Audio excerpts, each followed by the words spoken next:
ஏண்டா வெள்ள பண்ணி எந்த வேலையும் செய்யாம தகுதியான படிப்பும் இல்லாம உங்க அப்பா பணக்காரங்கிற ஒரே காரணத்தினால நோகாம நேரா முதலாளி சீட்ல உக்காந்த உனக்கே இவ்வளவு திமிர் இருக்கே.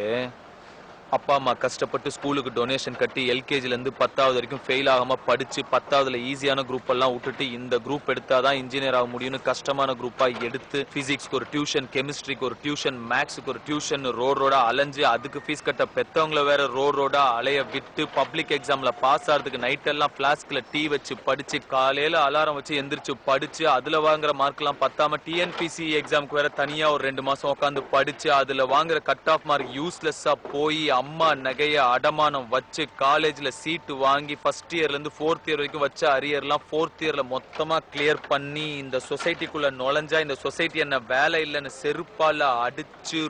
ரோடா வேலை தேடி அலைஞ்சு 3 வருஷம் 4 வருஷம் வீட்டுல தண்டமா உக்காந்து அப்பா என்ன தண்டச்சோறுன்னு திட்டி சாப்பிடுற ஒவ்வொரு வாய் சாப்பாடும் தொண்டையில சிக்கி